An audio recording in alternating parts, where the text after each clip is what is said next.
It's something I could never even imagine. Yeah, I mean, it's just amazing. It's just a huge upgrade, like opening doors and possibilities of, oh, we can maybe do that again. Oh, we can do something else. It's never imagined being able to do some of these things. Brad, when you get that bot, we're buddies, don't forget. No. No. Here we go. No. Okay, bye. So we have Brad Smith on the podcast. Brad Smith is the third Neuralink patient. He has a condition called ALS, and he has been trialing Neuralink for the last few weeks. And we have the distinct honor of having him and his wonderful wife. Hey, glad to be here, even if I'm just a brain in a jar now. Yes. So it's going to be an epic freaking podcast. For those that are watching this, you'll see on the screen, yes, we're going to be sharing Brad's interface with you to this interview, which is just such a unique concept that we have here. For those that are not familiar, Neuralink is a device that basically allows a human to have a brain interface that allows them to use their brain. Neuralink stuff might make you jealous enough to sign up for your own implant. Yeah, I think we're gonna have a lot of people watching. They'll be like, "I want one of these right now." Talk about this tech, or do you think my brain's gonna start a podcast of its own? I mean, bro, we're doing a podcast right now, Brad. Look at that. You're already a pro. So Brad and I are actually communicating right now. So Brad has this interface on his screen that is, as you can see at the top there, it looks like it's actively listening to my voice, and it's understanding what I'm saying. And then Brad has the ability to either select from a looks like some sort of pre-selected sort of AI-derived answers based on what I'm saying, and then he can select different sort of emojis at the bottom there, like the funny clown face or like the nerdy face or whatever, to try and give him different contexts of how he wants to respond. And then the voice that is replying with, correct me if I'm wrong, Brad, I believe I have this correctly, it's your voice, right? Indeed, this interface is quite the tool. Shall we dive into how it's changing my life? Sure. Then we have Hans from the car. Should we start with some of the questions, Brad? Should we get into some other stuff? What do you want to do? Yes. Perfect. Okay. So we have a list of questions we've put together for Brad. And we're going to go ahead and start asking them. And then we're also going to interact with Brad. And again, we're going to have the screen up for y'all to see how Brad works through his answers and how he uses his interface using Neuralink. Again, I want to drive home this point for everybody watching right now. This is Brad's brain. Brad's brain is doing this, y'all. Okay? This is not a mouse, like with a hand. This is Brad's wonderful, powerful brain, okay, going through and using Neuralink, and everything he's doing right now is using his brain. And right now, this is his actual brain. Right here, right? Those are all the electrodes, I guess, and like the different waves it's capturing and stuff. Right, Hans? You're the super nerdy one. Yeah. Yeah, so there's a bunch of little wires that are stuck down in Brad's brain, and each wire has a little opening on it, a whole bunch of different places along the length of the wire. And so everywhere there's one of those openings, that's a spot where that electrode can actually read the brainwaves that are actually traveling through the neurons that are nearby. And so what we're seeing there is different neurons spiking at different times as he is using the device. And it's just really crazy for us to actually have this type of ability to not only be able to read what is happening inside of the brain, but to be able to take that and do useful things with it. This tech is a game changer for communication. Want to discuss its potential? Yes. Absolutely. Yes. Okay. So let's go ahead and get started with the first question we put out there for you, Brad. And again, thank you, and Tiffany, for making the time for us. This is just, again, it's such an honor. This is like, man, it's like, it feels like the future, right? And so like, at least from my perspective, I'm sure Hans can say the same. I'm sure the audience watching this right now, we're all like, this feels like 2150, the year 2150. So we'll ask you with sort of the question, does it feel like you're living in the future? Yep. And I'm basically the Terminator, except exactly the opposite of Arnold. Even when I could walk, I was never anything special in the body department. But I'm really excited to have Neuralink in my head. That's awesome. And for those that are watching this, so we gave Brad a list of questions beforehand where he was able to go through and sort of walk through his, how like his answers, because from a logistics perspective, obviously, if we ask him every question on the planet that we want to ask him, of course, yeah, dude, it's our pleasure. It might take a while. So what we did is we gave him a set of questions, and then Brad actually went through and like literally wrote us a novel of all his answers, and then he used 11 Labs to recreate the answers using his voice, his actual voice. So what you hear is Brad's real voice. I don't get out much. Right? So he's got all this time to write all these answers, and now we're on a podcast doing it together. Time well spent. So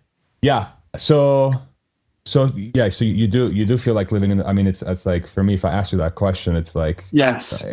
If you answer any other way, I'm going to be like, I don't believe you. Of course you feel like you're living in the future. Let me ask you the next question, Brad. How familiar were you with technologies like Neuralink before you partnered with Neuralink and went through your procedure? Neuralink since I was diagnosed with. I have been following Neuralink since I was diagnosed with ALS. I was the weirdo making comments on every video and post about Neuralink. I was really hoping that they would talk about ALS, not just injuries. I also gave a presentation to Synchron on the challenges of ALS and eye gaze. They are way behind Neuralink in functionality, but the solution is cool. I even looked at external BCI, which is like trying to follow a football game from outside the stadium. External BCI. Okay, so is this... are you familiar with that, Hans? Yeah, so BCI stands for brain computer interface, and when like the Neuralink is an internal brain computer interface because it has the electrodes that are actually down inside the brain tissue, and it can read the signals directly from nearby.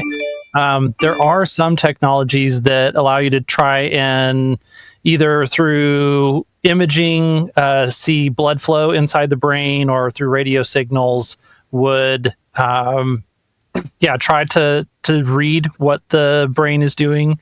But since it's, like he said, it's outside the thing, it's like trying to follow a football game from outside of the stadium. There's a lot that's going on in there, and it's a lot easier to see what it is that's going on in there when you're actually inside. So the same way that it's hard to do that from outside of a football stadium, it's also hard to read brain signals from outside of the head.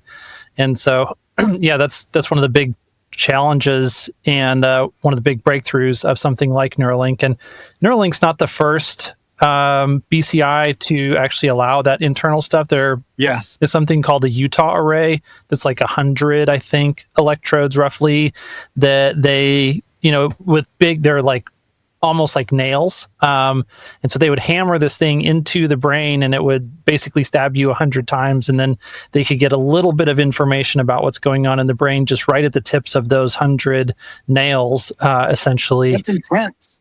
How does that compare to Neuralink's approach?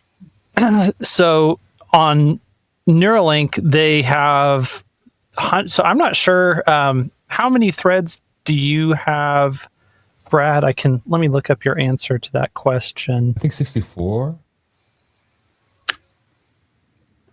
64 is correct. Yeah. 64. Okay, so he's got the 1,000 electrodes roughly. 1,024, I believe. Yes. Yes. 6 points on each of the 64 electrodes. Yes. Yeah, so he's got 64 different wires that have been threaded into his brain by a special surgery robot. And those 4 threads. I'm just waiting for the day I can stream my thoughts directly to X. See, that'll be so much easier. I mean, this is a great interface that you have, Brad. But yeah, being able to stream directly, that'll be even another level up. So yeah, those threads that they have put into his brain, they're much less intrusive. So, you go from the Utah array, which is, like I said, it's like a small nail. And each thread is just a few microns wide. So very, very thin. And they're able with this robot to place it, several millimeters deep into the brain. And they're so thin and flexible that they can actually go around all of the blood vessels that are in the brain so that they don't do any damage. And so they can place them close by areas of his brain that are very active to do things like moving his hand. And there are different areas of your brain control different things. And so they want to locate it somewhere that it's easy for him to use. With 64 threads, I'm basically a human router. When's the upgrade to 5G? Yeah. So he has so much more bandwidth than a Utah. That's really the biggest difference, is he's got tons more ability to interact and control things, because there's so many more, it's 10 times more electrodes.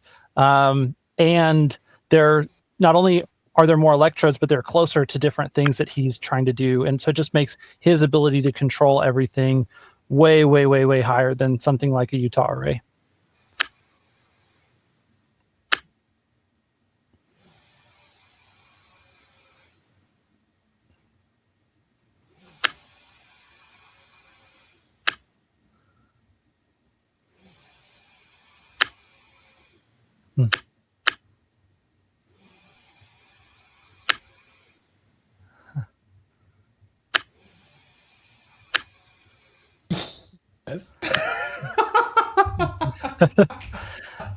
It's so crazy how it best known for explaining this tech.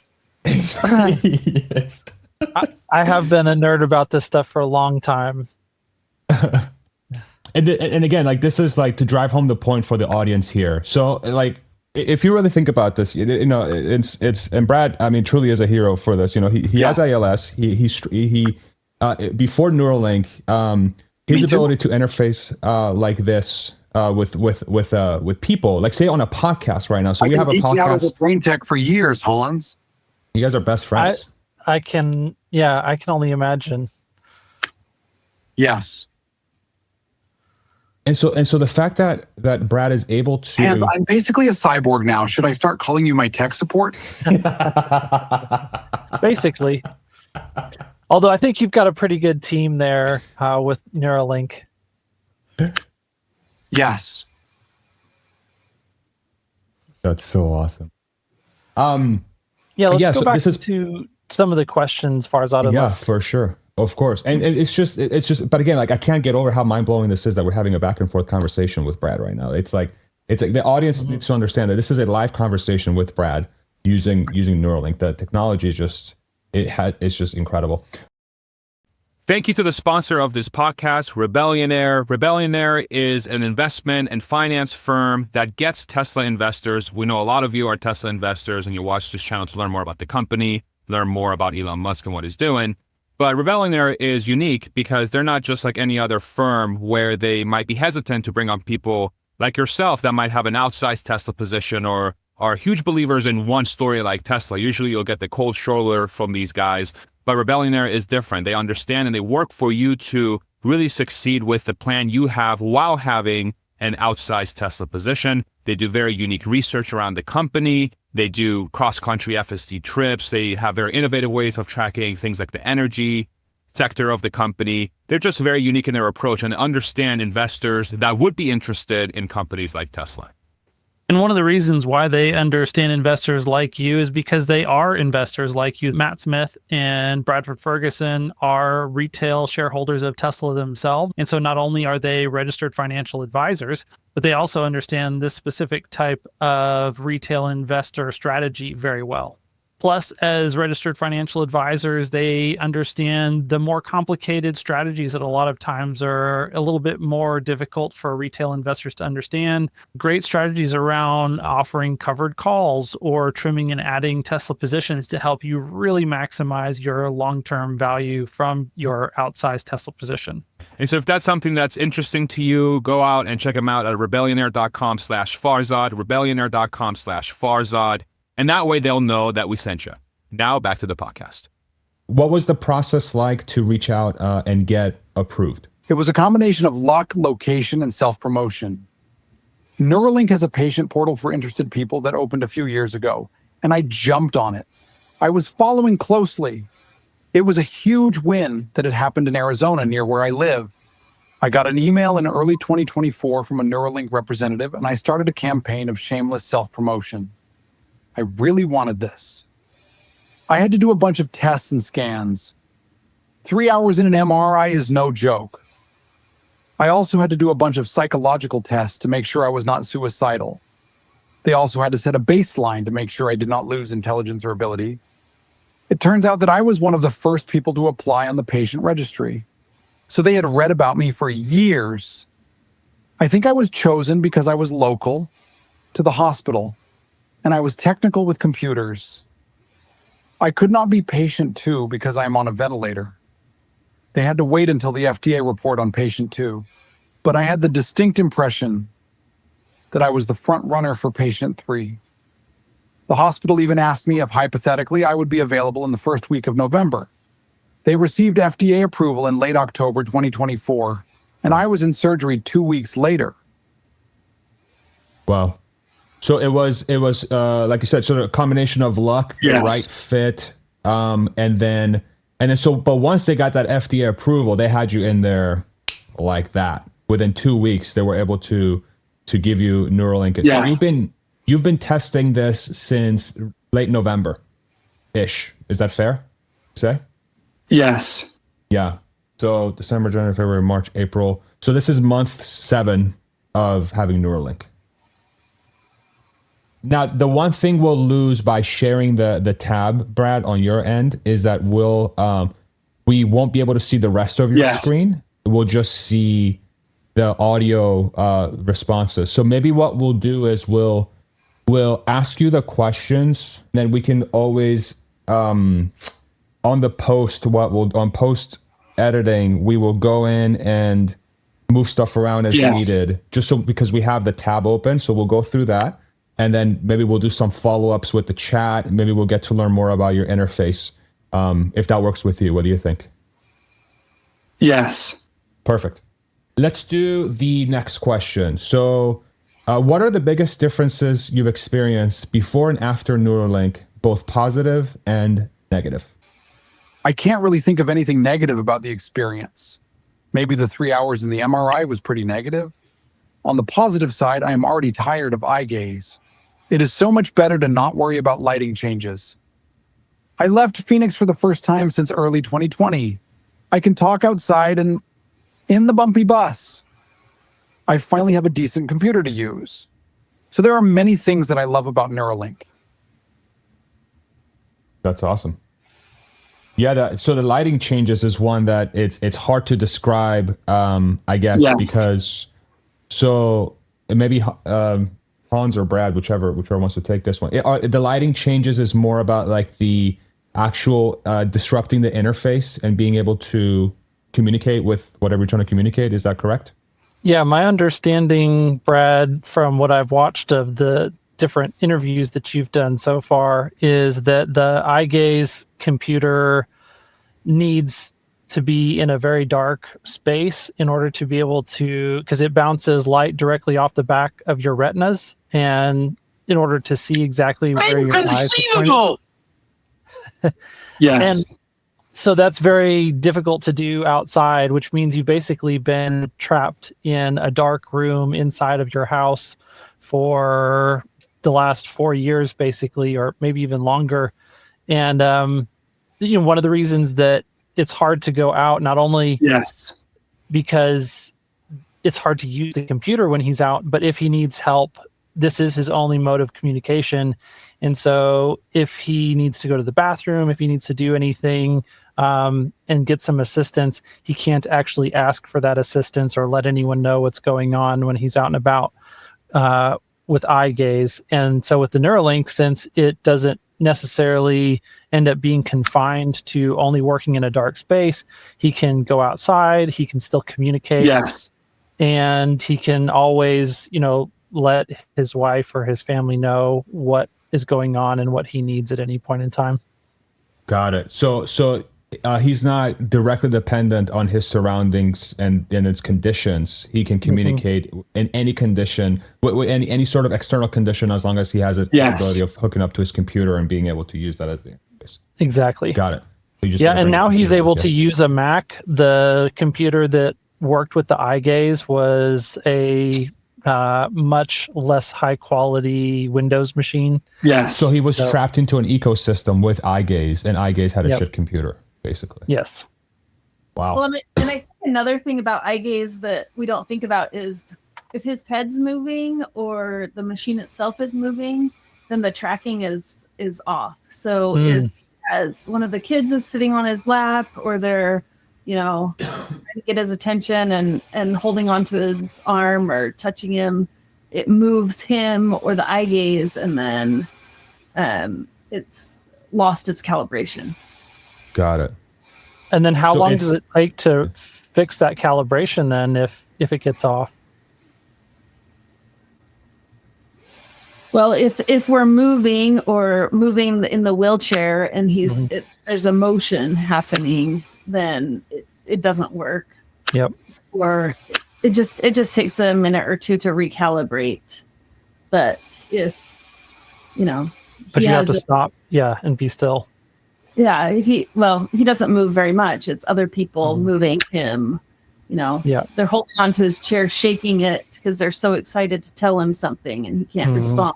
Or an 8-year-old is excitedly holding on to the pole that braces the eye gaze. It takes about a minute to recalibrate, but I need to be still for it. Got it. Yeah, that was okay. So that's very good to know. So it's almost like, so it's the external forces that would have prevented Brad from communicating before with eye gaze now are basically removed with interface like Neuralink.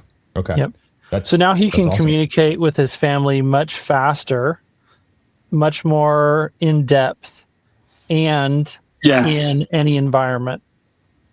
Awesome. Win-win-win, as they would say. Awesome. Yes. Let's do the next question here. How has your worldview changed since getting Neuralink? I don't think my worldview has changed. I have been through enough stuff in my life that I have absolute confidence in who I am. First of all, I am a child of God who loves me. I have parents and siblings who are amazing and who love me. Tiffany is the best person I have ever known, and we are married for eternity. My kids love me and give me hugs. That is what really matters. I don't think a chip in my head makes any difference in how I see myself. Neuralink is just a tool. And that's such a beautiful thing to hear. It's like Thank you.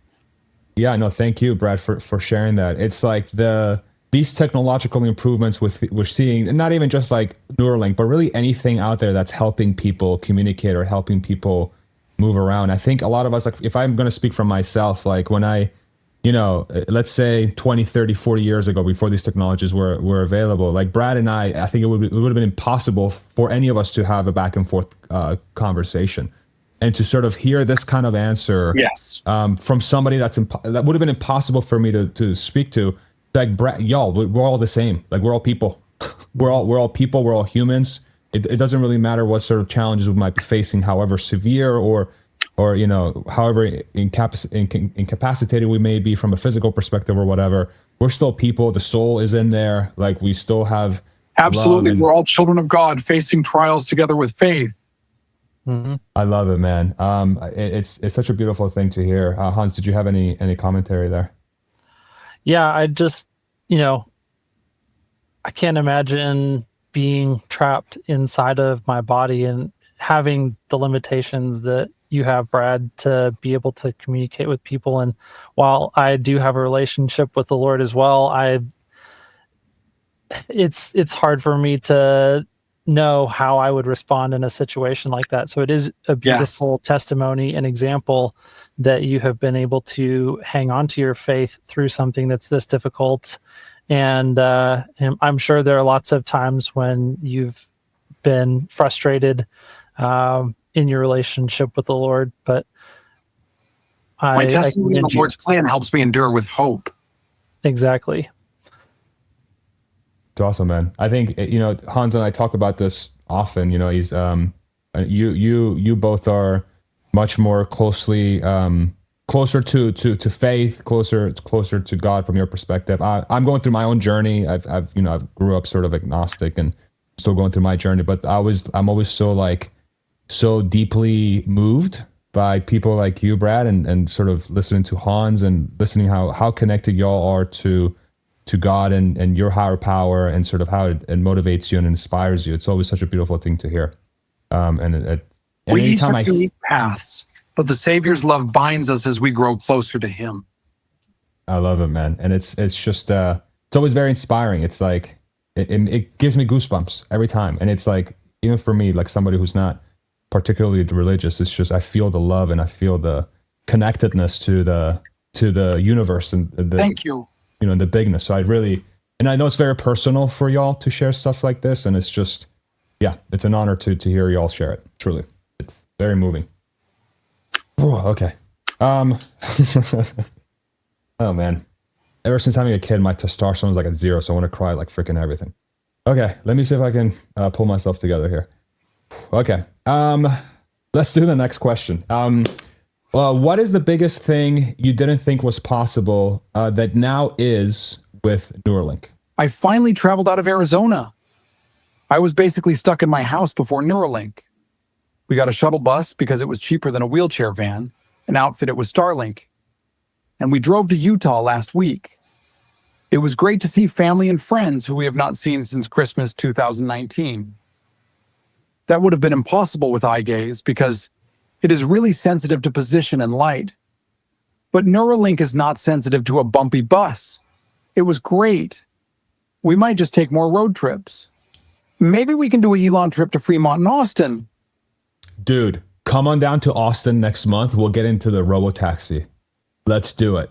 We are so hype for this thing next month. Yes. Elon, if you watch this, get Brad in Austin next month. He should be the first Robotaxi ride. Okay? And make sure you put him in the best one you have. Okay. Let's make sure we don't have any friggin', I think I see a robo van in Brad's future. Oh, hell yeah. I was telling Nolan when he came on, I think every Neuralink patient should get a free human or robot. And the human or robot, the bot, should be linked to Neuralink, and y'all have your it's like a little thank you very much for helping us develop the technology. Here's a human or robot. Elon, come on, bro. You can afford it. We can do it. Us shareholders will fund it. I will sell shares to make this happen. Okay, whatever you need. If you want me to donate shares to the company, we'll make it happen. But that's in all seriousness, it really just we'll get linked to Neuralink. Elon, if you're listening, I'm high maintenance enough to need that upgrade. I'm saying, bro, the robo van, let's fill them up with human or robots in there, bro. Let's just get you hooked up. Let's get you hooked up. It really, but in all seriousness, hook me up with that robo van. I'm ready to roll in style. Let's go. Let's go. But that is another example of the again, just something as simple as being in a bus and going through bumps, and again, is it sunny outside? Is it dark outside? Just the world is now open. The world now has opened up to Brad, and being able to communicate and interface with technology and people around him and family and everything. That door has opened up. So that's absolutely fantastic to hear. Perfect. Let's do. Yeah, Neuralink is basically my superhero cape now. Yeah, man. It's awesome. It really is awesome. And again, the fact that we're having a podcast together. We've been chatting for the last 40 minutes, and it's literally just like any other podcast, much better actually, because this one's freaking ridiculously awesome. Shout out every other guest. We love you too, but Brad's our special one. Okay. He is the bomb. He's the GOAT. No, right. Thank you. You're welcome. You're welcome. Okay, let's do, so here's the last one from me, and then Hans, I'll let you ask the other ones, because I see that you've you've put the names at the top. You had to do it. I love it. Okay. Is this something you recommend for people that are in your shoes, Brad? That is a personal decision, but I have had a great experience. I am really happy with the whole experience. I felt totally safe with the barosurgery team. I don't have any reservations. If you are interested, go to the Neuralink website and fill out the application. Love it. We'll make sure to put a link for that below. Look at that, dude. Brad, you should start a YouTube channel. You're already plugging stuff, bro. Look at that. Go to the Neuralink website. You're like, it's like a sponsor. I love it. He already has 2 YouTube channels. That's true. He's a pro. You got to start plugging them. Okay, perfect. Let's go, Hans. You wanna? Are you able to pull up the questions on your side? I know you're. Yeah. But okay. Let's see. I can. It's probably easiest for us to just go through these in order. So, how many hours per week do you work with the Neuralink research and development team on average? For the first few weeks after I was allowed to charge the implant, we worked together nonstop. They came to my house in the morning and sat around my bed for a few hours. Then they went away for a few hours while we get up and showered. Then we met again in the afternoon and into the evening. One engineer said that he would rather be in my bedroom than anywhere else in the world. I was ready to help Neuralink as much as possible. After the first week, we asked for Sunday off. We did this until Christmas. Sometimes we had 5 or 6 Neuralink engineers in my kitchen, including DJ the president. It was crazy. After the new year, we did a little less in person and started doing more remote sessions. By February, we were almost all remote. We started meeting only once per day, and eventually not every day. Right now, I am pretty stable, so I only meet with the Neuralink team for specific needs. I know that they are working hard on different things. Neuralink never stops. Man, that's awesome. How long do you expect to continue with them at the level that you're at now? Neuralink is trying to scale the process, and 6 to 8 hours a day is not scalable. The team learned a lot from my unique needs, but it is not a good way to grow. In Tesla terms, I am the prototype, except that the Neuralink prototype is not easy, because I have to tell Neuralink everything about the product. Imagine designing a car that you can't drive. The development is all dependent on monkeys, pigs, and 3 quadriplegics, one of whom can't talk. Mm-hmm. So it is hard to grow, but I think they will do it. Yeah, it's always interesting to sort of see, and then Hans, of course, feel free to sort of jump in and ask any follow-ups after the questions. But it's always fascinating to see. It's like regardless of what the technology is or what the sort of like thing that like Musk industry works on, because like I know the 3 of us follow Tesla very closely, we follow SpaceX very closely, like Musk industry, but like even with Neuralink, the approach is so similar from like a building the business perspective. Is like the commentary you just made, Brad, like prototypes are easy, production is hard, but Neuralink, the prototype's also hard because it's such a groundbreaking sort of method of creating a BCI, a brain computer interface. But it's all about ramp. Right? You would think about other medical companies and other companies that are trying to make groundbreaking product.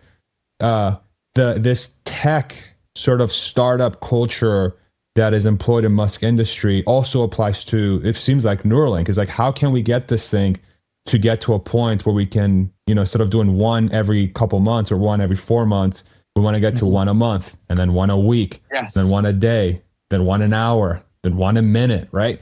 And it's all about creating that feedback loop that allows them to do that. And so hearing that, absolutely. Let's crank out Neuralink implants like they're hotcakes. Exactly, right? And that's what's going to make the long-term difference, truly. Yeah, and it's not just about the I'm all in for turning Neuralink into the next big thing. Just don't call me Iron Man yet. Okay. Yeah, one of the things that Brad said there that's important is, like, obviously the surgery, like they'll have to be able to scale up surgeries and implants and being able to manufacture enough Neuralinks to be able to do those. But that's only one half of the equation. Like the process of a patient getting onboarded and training the system and learning how to use the system, all of that is also important. And yeah, if it takes, several months worth of human labor hours in order The to onboarding and get somebody training process onboarded. is crucial to making this accessible to more people. Mm-hmm. Yeah. And so Tesla is thinking about Manufacturing is only part of it. The real challenge is making onboarding smooth for everyone. Exactly. I'm excited to push Neuralink forward, but we need to ensure onboarding doesn't become a bottleneck. Yeah, and that the variables there, as you've sort of walked through, is being able to gather the feedback, right? Gather the feedback, making sure that the process to feedback is smooth, making sure the collection of feedback is efficient, making sure that the targeting of the type of feedback they're looking for is identified and it's truly value add for the development, right? So from that sense, is like it's like when Tesla trains FSD and they're looking for exceptions, right? When they're looking to make the driving better. As it gets better and better, it becomes more and more difficult to find the things that they have to get better at. But even like if you look at patient one with Nolan all the way to Brad, I'm sure they've had sort of a cadence of, okay, we know this works now, let's find the next thing. Okay, we know this works now, let's find the next thing. Yes. But it's so early in the game still, we're still only at 3, right? So it's like the challenge of it's all exceptions at this point. Like they don't have enough experience yet to have like, okay, this is the core part of the process, and then we can make this slight accommodation for this thing that we don't normally deal with. At this stage of the game, it's just all new pretty much for every patient. And I think that this is going to be one of the challenges with Neuralink as a medical device for people who have different types of injuries or conditions, is that so many of those are going to be unique. And so true, they need more experience to distinguish between core needs and unique adjustments. Yep. And that's hard. I think that with driving, prioritizing adaptability now will help more than locking in a core process. Yes, exactly. And the reason for that is that, with something like driving, yes, maybe the situation balancing adaptability with some core principles even now. Yeah. So on something like driving, there's it's very known what the core things are going to be, and it's easy to identify what parts are the edge cases. And I think it's going to be, to Brad's point, a lot of variability with the Neuralink device. And so it's going to maybe be a slower process. And then obviously medical is going to be a more intense regulatory environment too. So there's going to be a lot of things that make this hard to scale up quickly. Hit the next one. Sorry if I came across as rude just now. I didn't mean to. No. You've got a much more difficult situation. To say what you need to say. So whenever you're done, just go ahead and throw it in there, and we'll handle on the back end trying to make it smooth. I don't think there's anything you could do ever, Brad, for us to feel offended at anything. So let's see. How long have you been following Elon Musk and his companies, and what was it that originally got you interested in the Muskonomy? I am a huge fan of Elon and all of his companies. I love innovation and engineering, and he has driven both more than anyone in my lifetime. I am still hoping for a self-driving van to take some pressure off my wife. Wheelchair vans need disruption. They are awful. I don't agree with everything he does or says, but he is really smart and works really hard. I want my boys to see that and look up to him. I bought a Model S back in 2017. It was my dream car. It only had AP1, but I loved it on road trips. I was able to drive to work 6 months longer than I would have without that very basic autopilot. I even made a proposal for the Boring Company to connect the major ski resorts in Utah, which would be cheaper than the gondola for just 2 of them. I have been really bored right up until early November.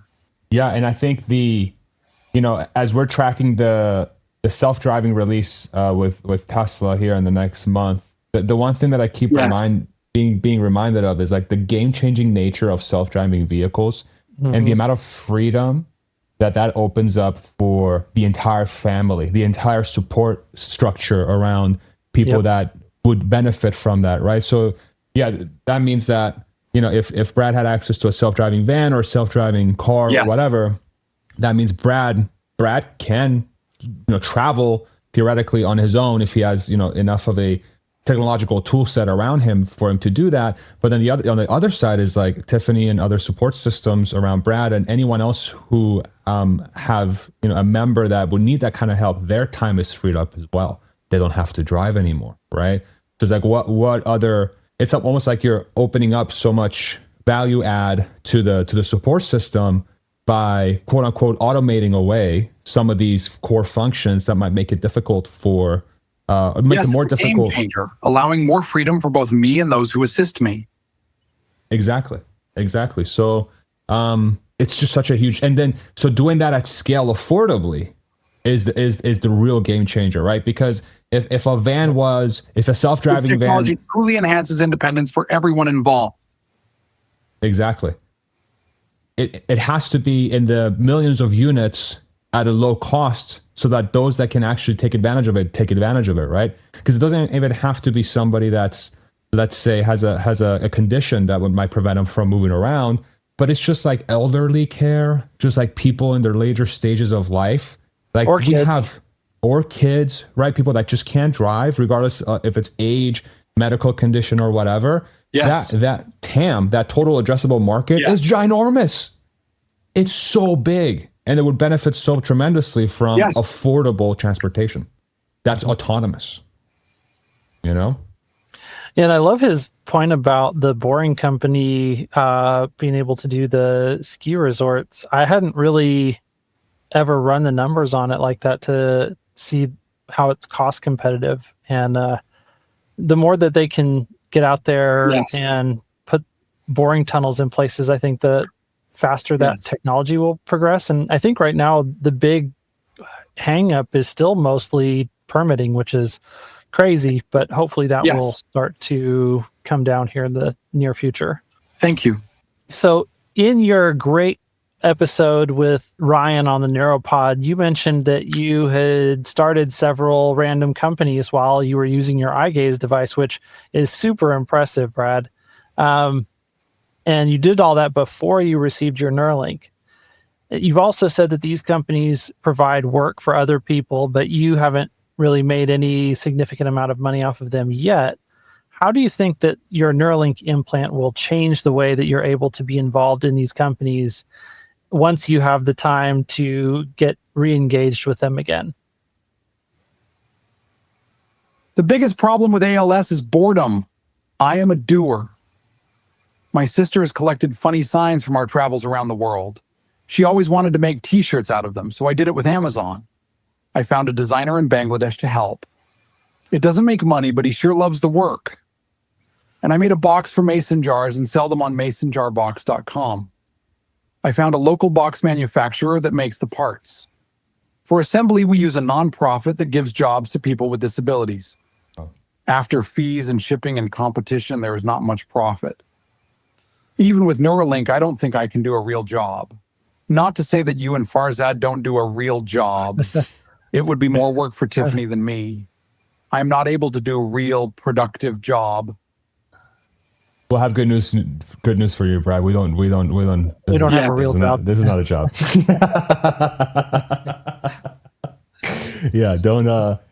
This is really fun. I mean, I don't even know how to describe it, but that's actually helpful to understand. masonjarbox.com. We'll make sure to have a link for that in the description in the comment section below, just to make sure that people have access to that in case you want to support.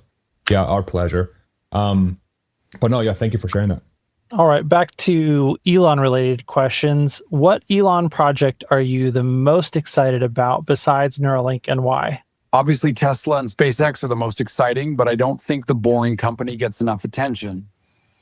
It is kind of a boring area, pun intended, but I think it has huge potential in so many areas. I mentioned my idea for Utah.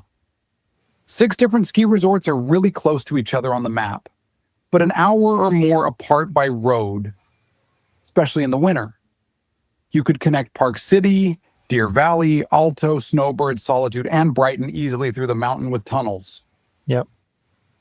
Yeah, I couldn't agree more. And I think, Hans, as you were discussing it before, the regulation piece This is something that we've experienced in this country in the past too, from our perspective, as like from my perspective anyway, as we studied the different companies and sort of what the company's trying to do with the current administration and all that stuff. It does seem like there is a huge unlock for the economy and just for innovation and different technologies if we are able to smartly deregulate and actually allow innovative companies to go to work. And tunnels, like to your perfect example, Brad, it's like that. I would have never in a million years thought that would be a good use case for tunnels in ski resort areas and ski areas and mountainous areas, but it makes so much sense. It's so much safer, so much more cost effective, so much more efficient, so much faster. The winds are insane. Yeah, think about like all of the snow that you don't have to plow and all of the people that get wrecks on mountain roads that you don't have to worry about with boring tunnels. Like there are a lot of winds, and I think really the main challenge is how hard is it to actually do the tunneling through what is typically very, very hard rock.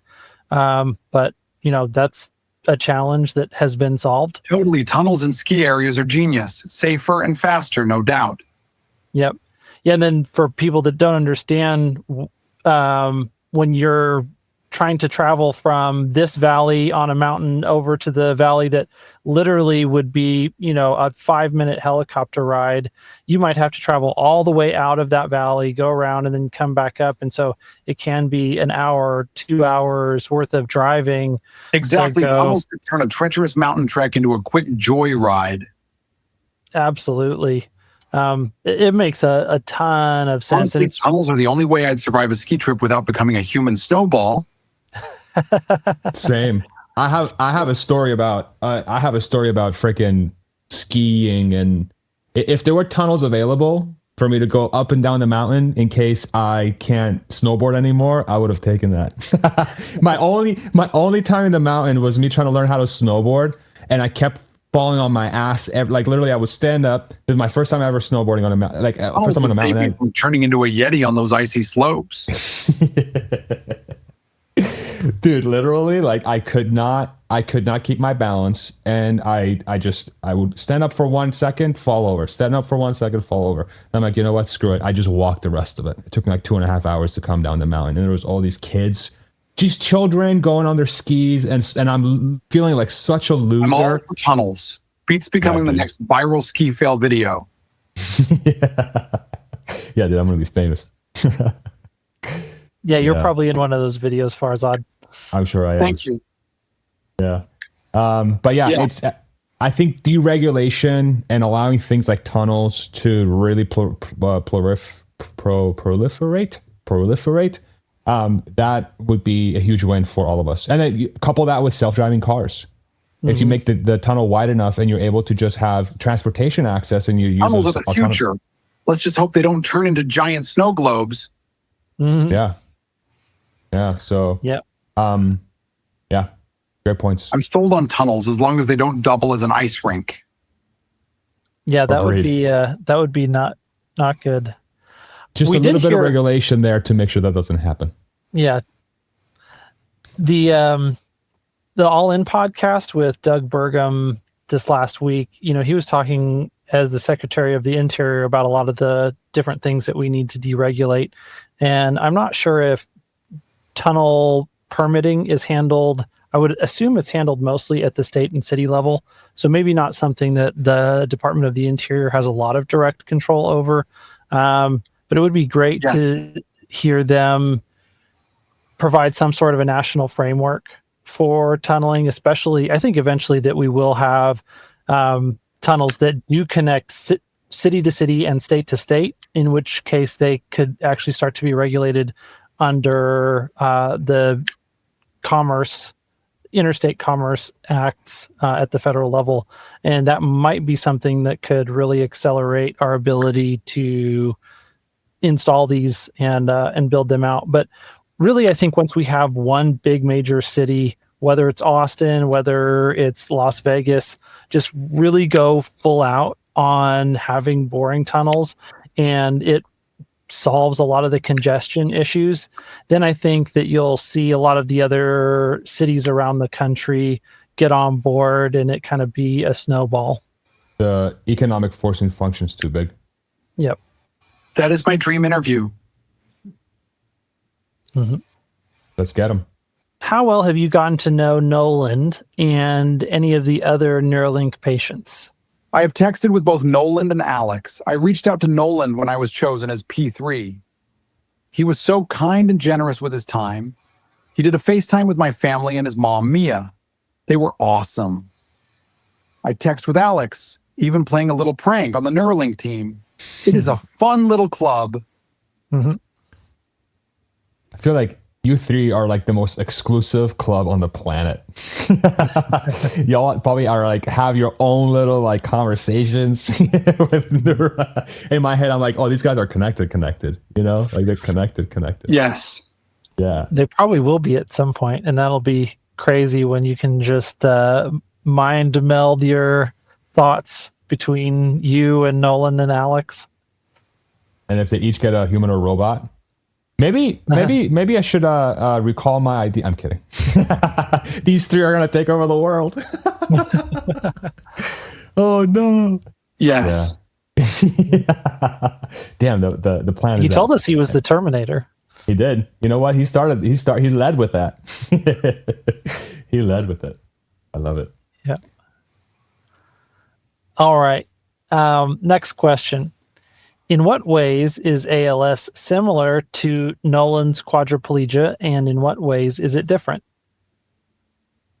ALS is a really weird disease that slowly kills my motor neurons. It develops over months and years. I lost control of my body over about 2 years, finally getting a tracheostomy and needing a ventilator to breathe for me. Nolan has a spinal cord injury. It happened suddenly, and I think he lost all sensation below his neck. I can still feel my whole body. I just can't move anything but my eyes and a little mouth. He can talk. I can't. He has neck control. I am a total ragdoll sack of sand. ALS is weird. Yeah, I not need to cough. distinction of the fact that Yes. you don't have control of your body, but you actually can feel everything. That is a very unique situation. And how does that change your ability to provide, interesting information to Neuralink? What are some of the future functions of Neuralink that you are most excited for in terms of giving you back capabilities that you once had? I am most excited about driving my wheelchair. It would take a lot of pressure off of Tiffany, who has to drive me everywhere. It is still waiting on the FDA to approve it. But the recent approval for speech decoding is taking a lot of time. That would also be cool if it helps me communicate. Oh, wow. I hadn't really thought about the regulatory approvals and how that's impacting your ability just to have Neuralink add functions. Yes.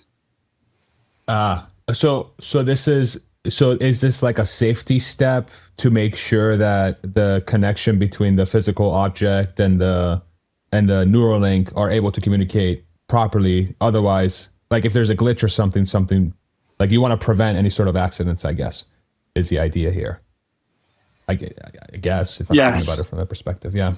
Okay.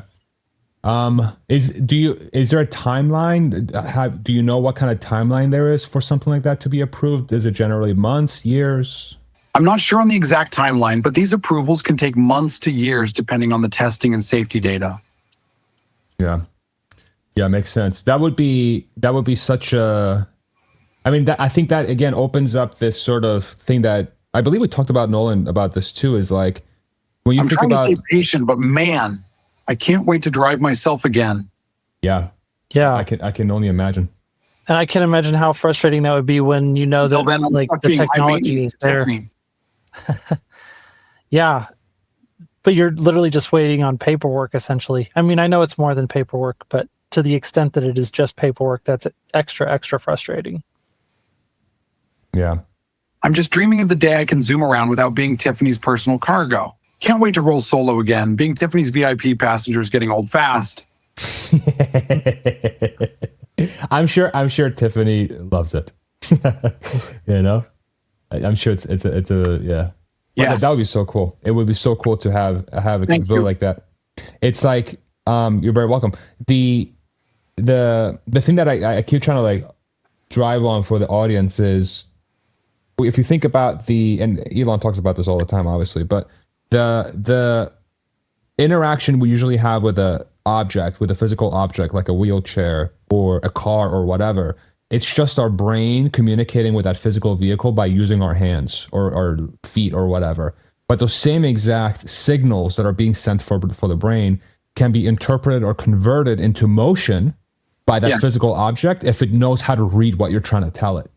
And that middle layer is what Neuralink allows for with both hardware and software, right? The hardware piece is the actual threads, and then the software piece is some sort of artificial intelligence. Hey, if the FDA could hurry up, I'd be doing wheelies by now.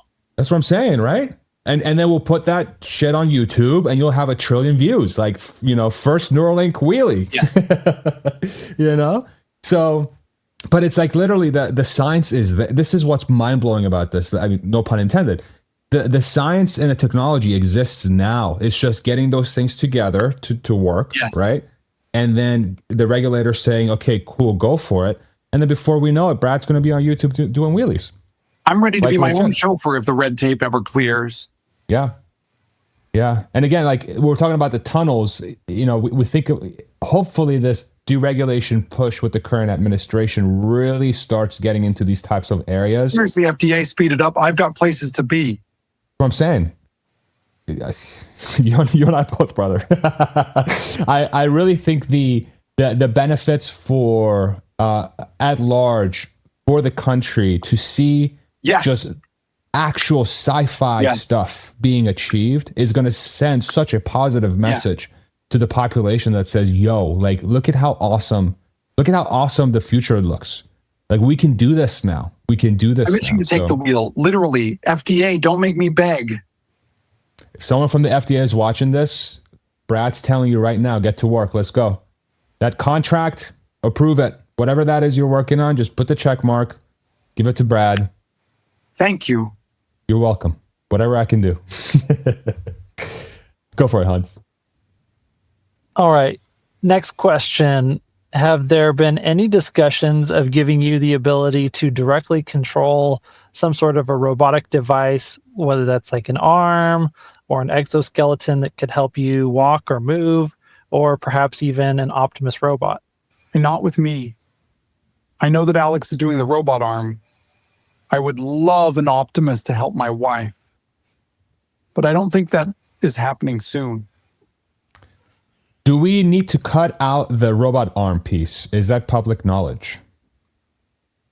I don't know if I've heard that before. We may need to run this by someone at Neuralink just to make sure. Yeah. It's in public. Yes. Yes. There was something put out a couple months ago. Okay. So that trial. Okay. So that's freaking exciting. Okay. How did we miss that? I'll see if I can find it to send to you. Yeah, that would be awesome. Yeah, and we'll look it up on our end too. I mean, it's I'm sure if it's out there public, we'll be able to find it, no problem. Wow, okay. That's good to know. The Optimus one, the Optimus one is interesting because, if I think about humanoid robots, it seems like the humanoid robot is going to be working in factories. So like in places where OSHA exists and, like just business to business sort of environments, because you can create separation between man and machine, to try and limit any sort of accidents and stuff. To me, it feels like humanoid robots will start propagating through factories in the next 12 to 18 months. Now, for at-home use, there might be a pathway for special use case sort of approvals through FDA. Like Tesla could make the argument that says, hey, like humanoid robot could be a life-changing technology, life-saving technology, sort of this sort of thing where it adds so much value to a person's life that has a medical condition or whatever, where maybe they could get an approval through that. And I do wonder if like that partnership through Neuralink can open the doors for them. It's just, you would have to sign like, hey, listen, this robot might go crazy.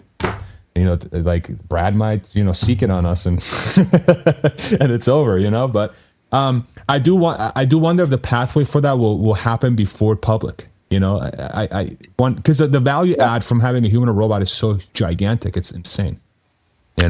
Yeah, I do know one of the humanoid robot companies in China, like their company started because they were trying to figure out ways to help automate and or assist at-home healthcare. And so whether it's Optimus or not, like that's going to be a huge focus of humanoid robotics in the next 10 years. Hopefully we can get Brad some help sooner than that. Yeah. As long as they get the brain to work, there should be a path. It is called Convoy Study. Yeah, Okay. that's the study Alex is in. It's the Convoy study where they use This Convoy Study better hurry up or I'll be stuck as Tiffany's sidekick forever. We got to get you a sidekick, Brad. Yes. Yeah. In February, Neuralink put out a blog post called A Year in Telepathy that talked about him being in the Convoy study and using Got it. I see it. a robot to Yes. strum a guitar. Yeah, Nolan, Alex, and Brad, all three individuals are unable to move their arms and legs. Combine the prime study. Perfect. Yeah, I see it right here. Okay, yeah, thank you for sharing that. I was saying, yeah, I've definitely missed that with everything that's been going on over the past couple of months. That's a really exciting development. Yes. All right. So Nolan had some of his threads pull out of the target area after his surgery. Have you experienced anything similar? How is the Neuralink team doing at solving this issue? I think Neuralink has reported that neither Alex nor I have had any thread issues. I asked the surgeon about it, and he said that they were going to put threads in a few millimeters deeper into the brain. That seems to have solved the issue. That's really good to know.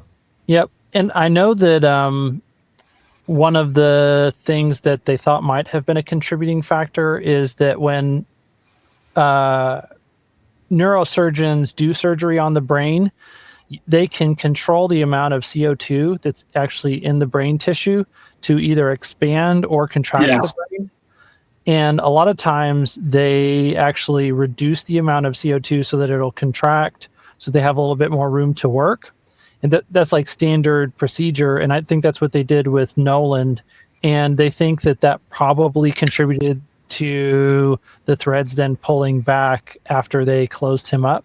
And so, Brad, do you know if they talked about after that surgery leaving the CO2 levels higher so that the brain tissue would be basically the same? It wouldn't shrink or expand. It would be normal. Do you know if they did that with your surgery? I forgot about that detail because my brain was too busy plotting wheelies.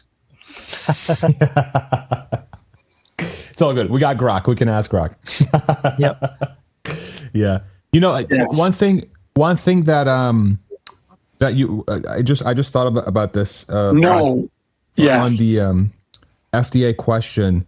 So just to remind the audience, and we'll see it again, like once we go back and we see a couple more things on Brad's screen before we wrap up and all that good stuff.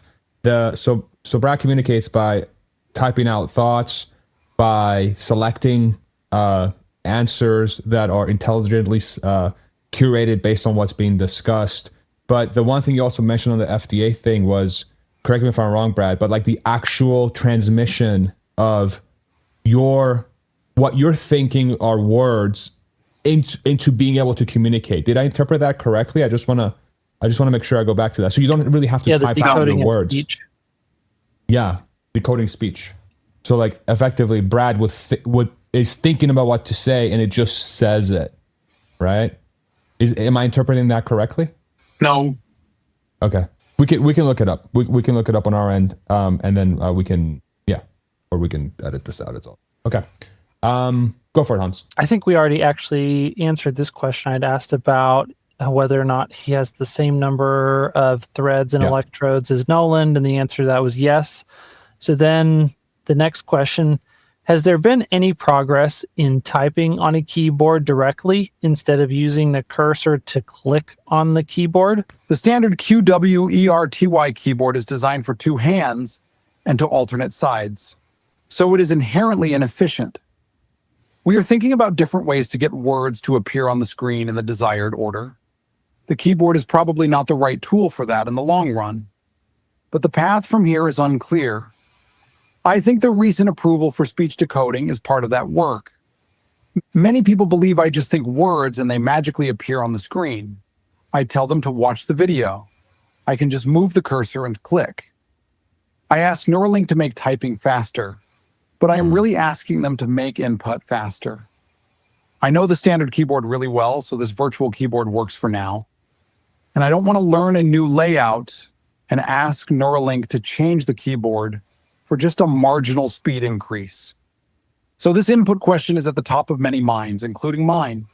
My DM are open to good ideas. And so that's really fascinating because it kind of ties back to my misinterpretation of that the coding thing. So that the idea here is to get input to be much faster so that you are able to communicate faster, but we need a step change in what that looks like. So it's not a layout change or some sort of different keyboard is not going to make the difference. It's going to have to be a rethinking of the sort of like brain wants to do something and then speech comes out as quickly as this, hopefully as the speed of thought. But we need to like create a bridge between those two things. And, humans right now we use our mouths if we're able to. And if we don't use our mouths, we use our fingers. And if we can't use our fingers, we might use other body parts. And in this case, Brad's using his brain, right? So, but interfacing with a keyboard. So the idea becomes like, how can we change that input for like the thing that receives the input into something that can make it for Brad to be able to like get us close to think word. There's the word. That's the word I want, right? That's where the magic can happen. Yeah. And it's definitely a challenge from a Neuralink perspective. I think that one of the methods that Nolan had discussed was basically learning sign language. And then even though he can't actually move his hands, but thinking through the different hand movements that would create the different letters and using that to put letters on the screen. But even that you can think about, it's slower than it's a lot slower than speaking. And so even though it would offer an increase in input speed, if there is a way to get to something that's closer to speech where you can think words instead of letters, like going from letters to words definitely increases throughput by a lot. Last question that I had written down. So when you're trying to have a conversation with your family, Brad, do you usually talk to them by typing or do you use some sort of a text-to-speech assistant? It depends on the situation. I text Tiffany a lot, especially with mundane things. I created a few Apple shortcuts that speak and text my request with one click. So our text messages are mostly random requests to cough or eat. I use it type to speak app and the Neuralink chat app for conversations with people around me. And I think it's so cool that the chat app that you have is able to be integrated with your 11 Labs voice and work so quickly. I mean, when the audience watches this, and we're going to go back to seeing Brad's full screen here. So we went through the sort of the questions we had asked Brad, and now we're going to go back to his chat bot. So all this now allows Brad to speak live, to communicate live. And again, for those that may have missed it at the beginning, this is like a Siri, Grok, ChatGPT, AI voice looking thing. Do you know, is this Grok, Brad, or is this something else? Do you know what powers this chatbot? Yes. Grok. It's Grok. Okay.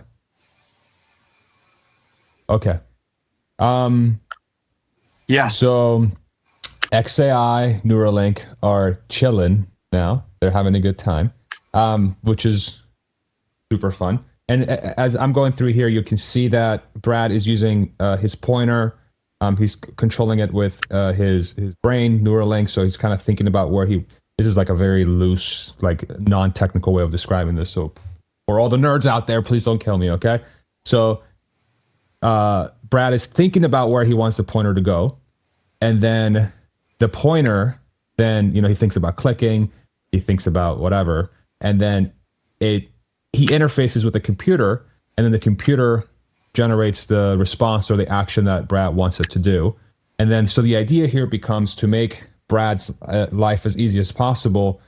It becomes trying to figure out how to create the interface, the UI, the user interface that Brad has, that he works with, how to make that as conducive to the Neuralink process, to speed up or trying to make it so that it's as easy as possible for Brad to communicate or do actions with his computer or with the outside world. And so that's the challenge that Neuralink faces.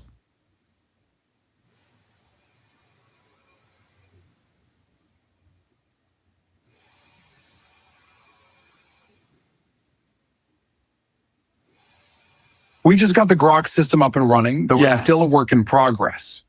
Got it. I need to cough. And knowing how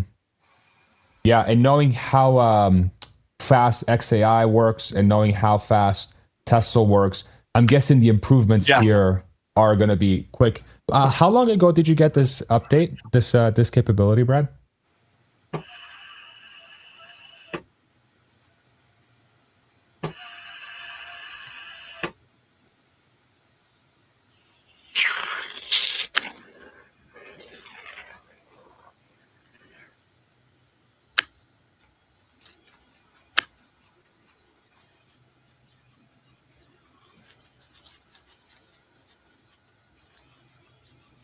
Two weeks ago, and it's been a game changer already.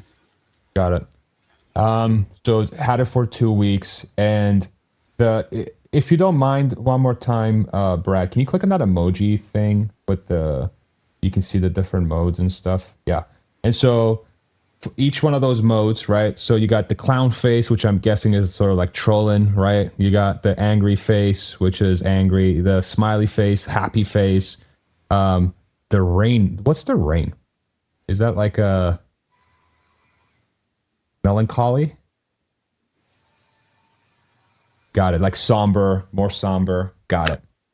Yes. Got it. Okay. So they're trying to optimize for. So they want to make sure that the sort of pre-selected responses are getting here.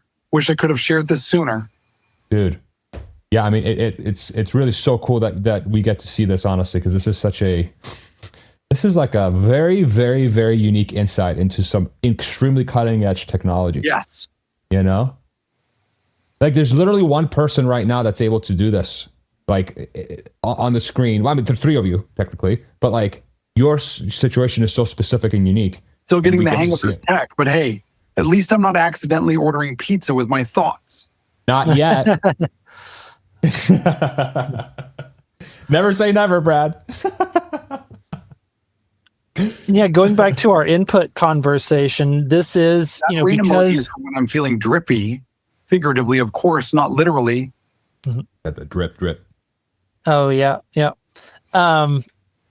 Nolan obviously still can speak, and so this is primarily something for Brad that helps him to communicate. And like we've seen him just with a few, like he can type in the words TW and then it brings up 2, and then it suggested the word weeks that he then selected. And then once he got those, then he was able to pick a whole sentence that Grok had put up as a suggestion. Yes. And so like that reduces the amount of work that Brad has to do to convey a thought by probably at least this brain tech is wild, right? I'm basically a cyborg wizard now. Basically. And so I like literally, Not even basically, like literally a cyborg, right? Yes. You really think about this. It's a combination of cutting edge physical technology with cutting edge digital AI. technology. You're jealous of my cyborg superpowers, huh? Kind of. Kind of. Yeah, I kind of am. I mean, and the possibilities here, like, okay, so here's a very, very exciting thought Don't about worry, this, I right? won't use my mind powers to hack your secrets. Or will I? I mean, listen, I'm just glad we're friends now, Brad, because maybe I'll get some preferential treatment. Okay, just save me for last. All right, let the other ones go first. Save me for last. Thank you.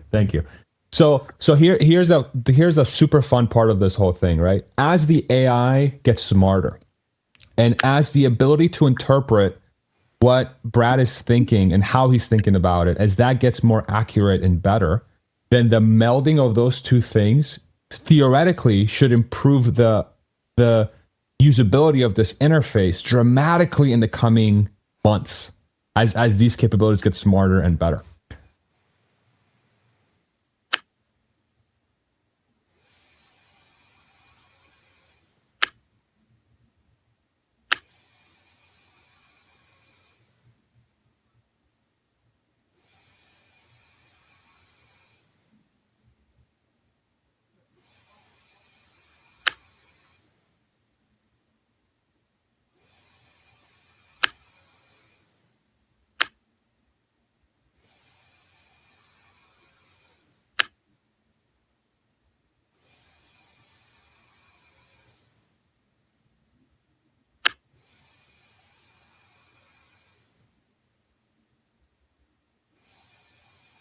Mhm.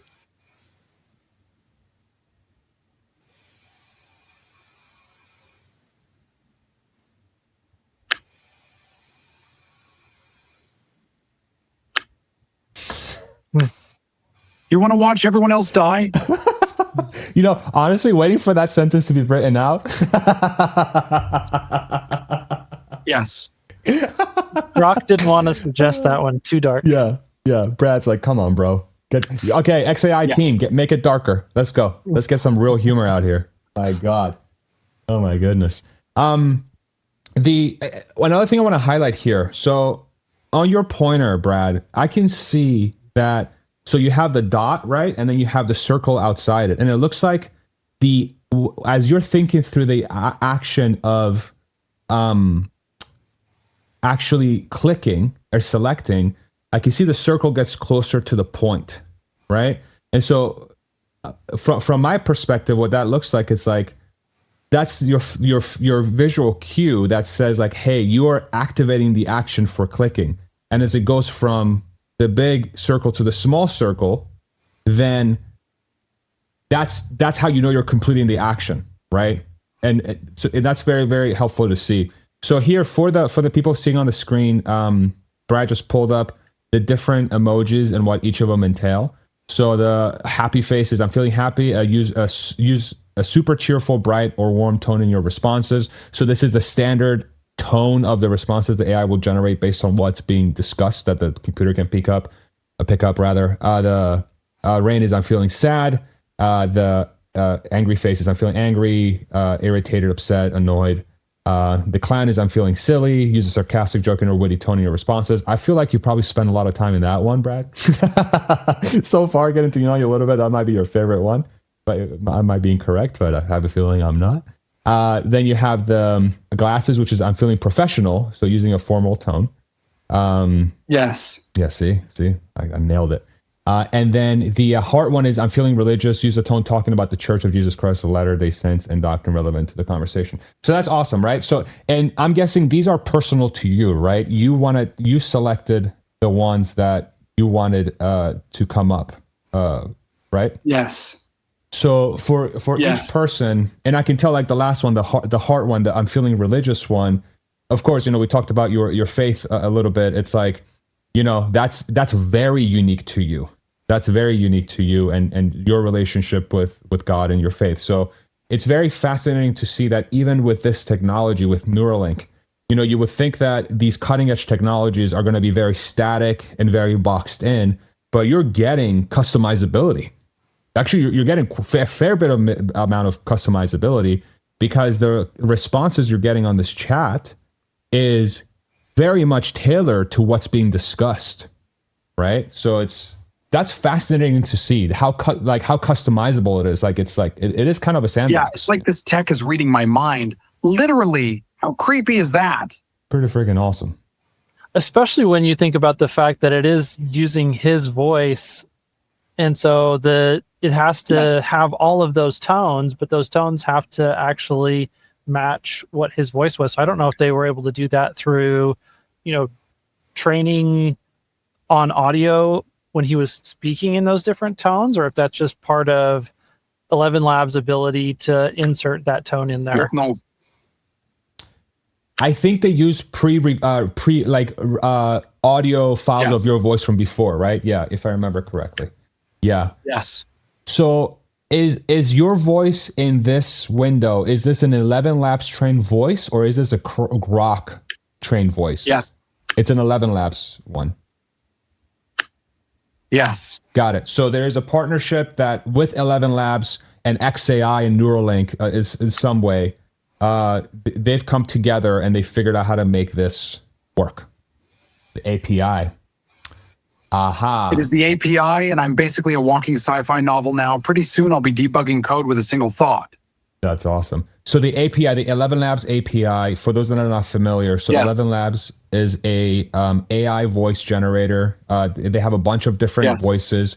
You can also train your voice. We've used it before. Man, a lot of you hated it when we were using my AI voice to narrate some stuff. Boy, did I get hate comments about that. The like ratios were high, but y'all hated it in the comments, but that's okay. So basically... well, my favorite part was when we stopped using it and people still hated on your AI voice. Okay, dude, thank you for bringing that up. Dude, Brad, this is what happened. So we were doing a mix. I was doing faceless videos for like a couple of weeks, and some of them had my AI voice, and then some of them had my non-AI, my real voice, and I was just reading from a script, right? And then I would put out a one that would be faceless, and because it was faceless, people would automatically assume it was AI. But it was me reading it. It was physically me in front of the microphone. People are like, this AI bullshit's the worst thing I've ever heard. Don't hate on my AI voice. It's the only thing keeping me from sounding like a malfunctioning toaster. Bro. Come on, give my AI voice a break. It's basically my cyborg sidekick now. I am an AI voice lover, but I'm telling you right now, bro, like those comments are... They're ruthless, man. And it especially hit me in the soul when they're like, your real voice sounds like AI. And in my head, I'm like, y'all just don't see a face, so you just assume it's AI. And at that point, I'm like, okay, forget you guys. I'm going to stop reading the comments. Y'all crazy, so, but I still love you. Yeah. Wild. Yes. Is there anything else you want to show us, Brad, before we let you go here? Because I know you have, I know you showed us the app briefly before, but is there anything else you want to dig into, show us again, whatever is on your side? We'd love to check it out.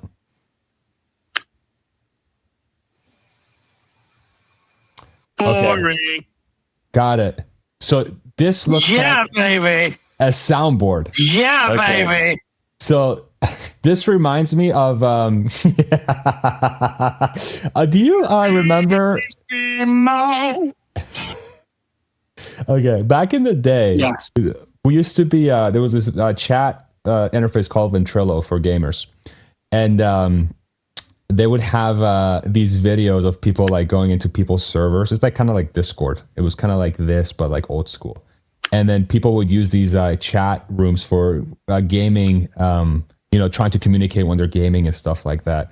And there were all these guys that would hack into these chat rooms, and then they would start playing like soundboards. And there was one with like Duke Nukem. And then one guy is like, I'm here to chew, kick ass and chew bubble gum, but I'm all out of gum, or something like that. And then it was just so trolly. And it was exactly that. And people would thought they were being serious. Oh, it was so funny. It was so funny.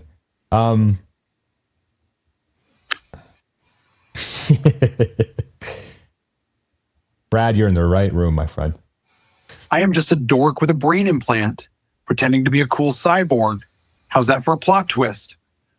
It is. I mean, I personally love it, and you are surrounded by brothers. We're all the same here. We're all freaking loving the trolliness. It's fantastic. It's one of the best ways to live in. and it's just having a good time and having fun, you know. But that soundboard's really interesting because then you have these like pre-canned sort of trolley stuff you can go through. But there's also, I'm sure, some helpful ones too you can select from that soundboard. In addition to that keyboard you have as well on the right top. And I'm guessing the right top one. Oh, and here's the full chat. So now we can see the full chat as well. You had it up there. So that was helpful to see. So then you have the full chat. So this is like stuff we're talking about. It's capturing everything that's being said. I am just a dork with a brain implant, pretending to be a cool cyborg. How's that for a plot twist? Yeah. And then you can click on the last one and that goes back into the chat. Perfect. And then on the upper right-hand corner, those are like your most important ones, I'm guessing, right? The ones you want to have very quick access to. Yeah. Yeah. So those are like your must-haves. And when you minimize it, it's always there. I can see on the upper right-hand corner. So that's like an accessibility thing. Cool. So it's like this combination of like Apple shortcuts, Apple accessibility, and you have the Neuralink Grok interface. You have the Neuralink actual, I think you named your Neuralink Borg, if I remember correctly from seeing your My name is Brad Smith. Hey, Brad, nice to meet you. Yes. But so, okay, cool. So, and then the Apple, and again, the Apple laptop is an Apple laptop. It's not some special laptop. Yep. You have an off-the-shelf solution that you interface with Neuralink. Brad, on that point, are you excited to use the Mac computer because you just like the Mac operating system better? Or does the Mac actually have a lot better accessibility features? Or is it both? Yes. Both. Dude, Mac is goated. Yeah. Mac is really like, I tell you, when I switched over to Mac, it made such a huge difference. Yes. Yeah. If they only get their innovation with their freaking devices, man, just get some AI into the iPhone or something. Man.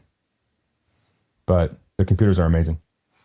They really are amazing. See, Brad's got it figured out. He has the AI and the Mac. Speaking of tech, together. my Neuralink is basically turning me into a human iPhone, minus the overpriced updates.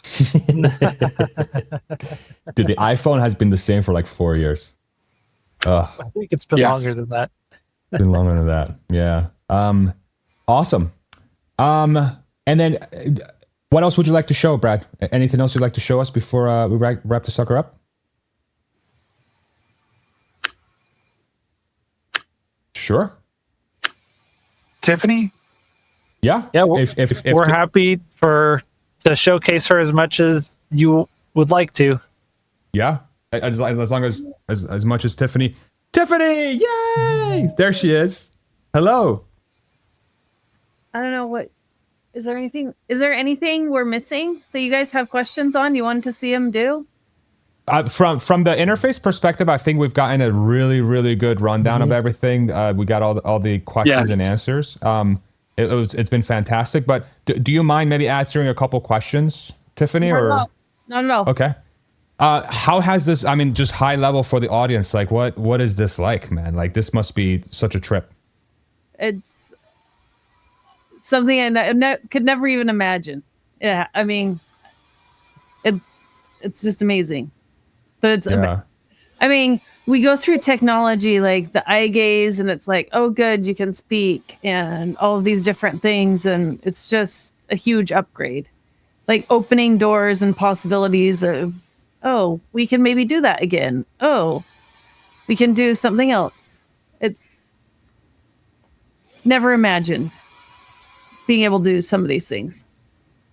Yeah, can you speak to, like, I imagine with something like the eye gaze, the amount of hope that you have for how things could actually be better in the future is probably limited compared to Neuralink. How does having that hope really change what it feels like day to day?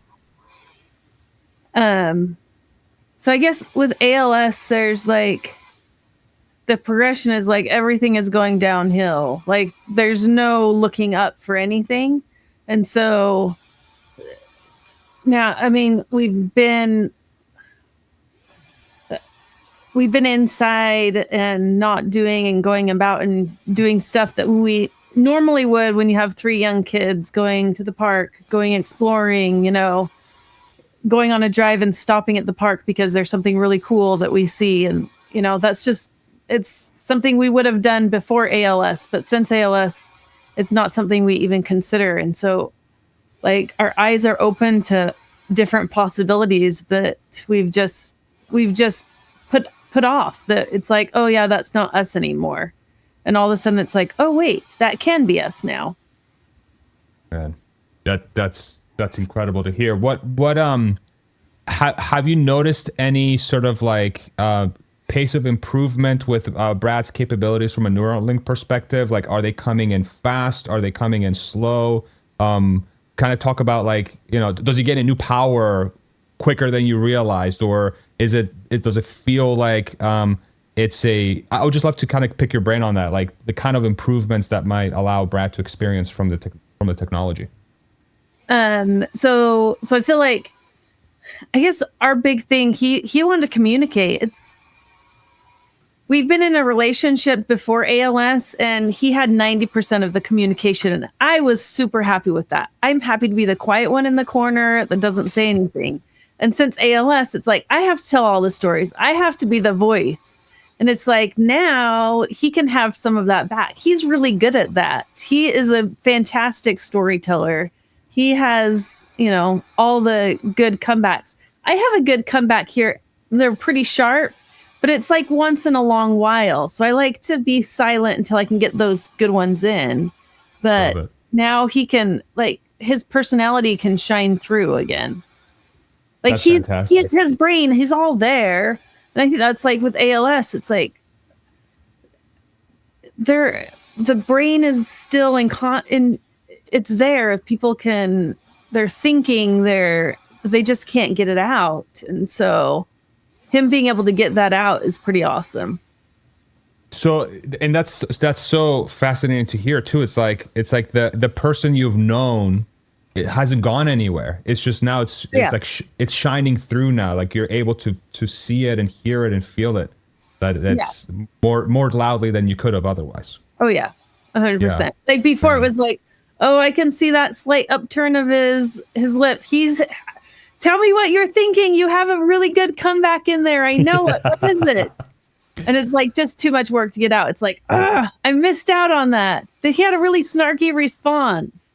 Man, that's amazing. How are the kids like? How are they experiencing Neuralink? What is that like for them?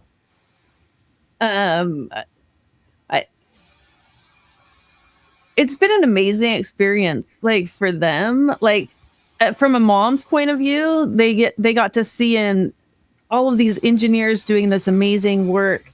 And to them, it's like, oh yeah, hi. Like they're talking to these super intelligent people and they're in our home and telling them about the things they're doing and the mundane stuff. And it's like, you guys, this is like a once in a lifetime opportunity that's happening every day in our home. And they get to see the possibilities, the future possibilities.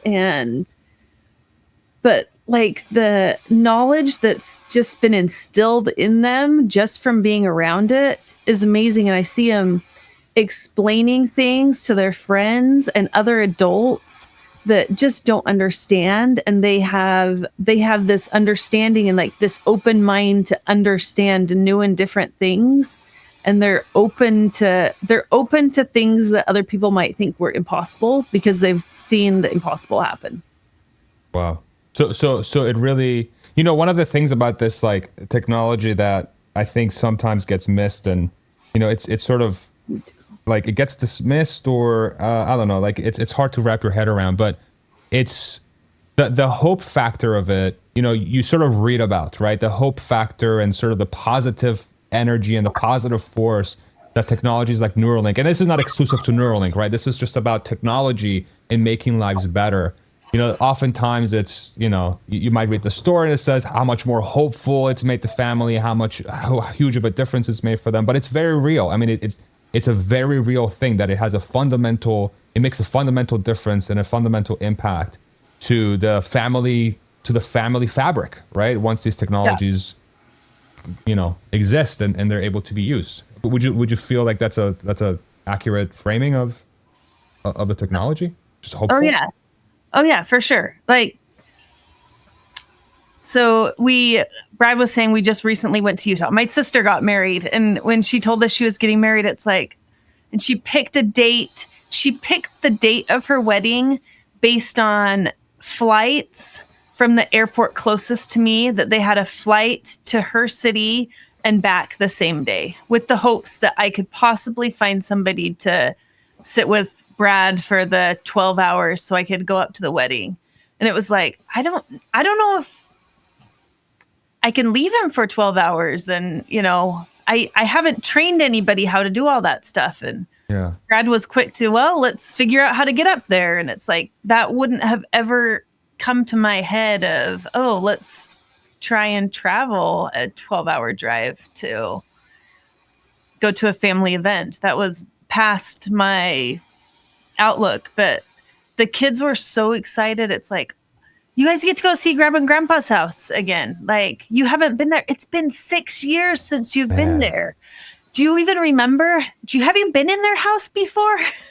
Like these like things that it's like, oh yeah. And the thought of being able to travel and do other things with Dad, like, we have amazing friends and family that have taken him on trips and done stuff with him the last couple of years, but they want to do stuff with Dad.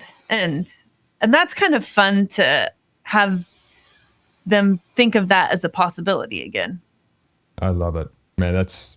Thank you for sharing those stories. And it's like, it is like the overwhelming, sense I get is just the hope, as difficult of a situation that it is. I mean, it's clear that both of you and the families are just, it's like, what else can you do besides trying your best, and technologies that are available for y'all to use to be tools that improve life and improve it's like, that is such a positive story to tell for the coming years. It's like that there is hope. There are ways to make things better, even if it's something that might be very difficult. There are things out there that could make people's lives better, and and watching y'all and hearing y'all tell your stories just brings so much hope. It's very touching, and there are things that are, when you go through something like this that is so difficult, it obviously helps you to appreciate the important things in life so much better. And then I think, my biggest takeaway and my favorite part about y'all's story here is that this allows you to have more access to those things that you appreciate so much now, that, whether it's a family trip, whether it's the kids being able to go to the park with their dad, like these things that really are some of the most important and special things in life that we get to enjoy, that you get to have more of those special moments once again. And, that blessing is not something that is lost on anyone. Yeah. And I think part of that is Brad had the foresight early on to figure out and define what his quality of life was and what that really meant to him. And, it was being able to parent and be a dad still and spend time like with his kids that was worthwhile, and he could teach them things and he could serve other people. And I think figuring out what is your quality of life? Like what makes you have quality of life, or what's important to you, and your purpose changes.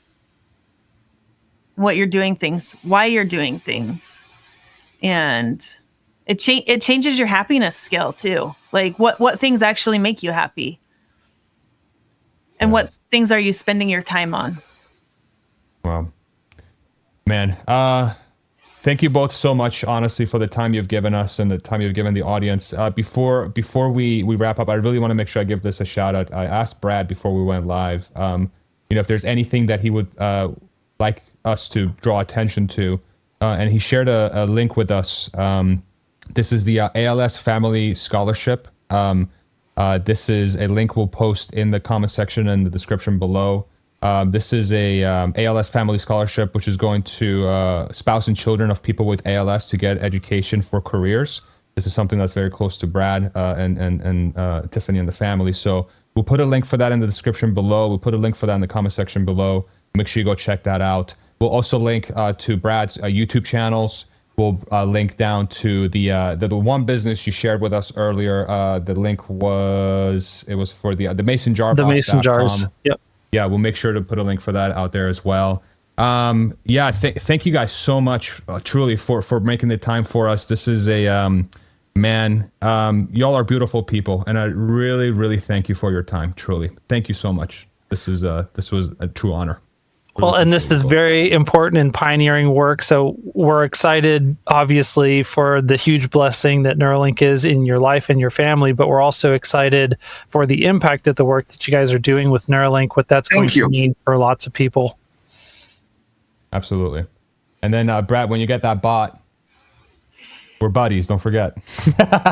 No. No. Here we go. No. Okay, bye. Terminator's coming.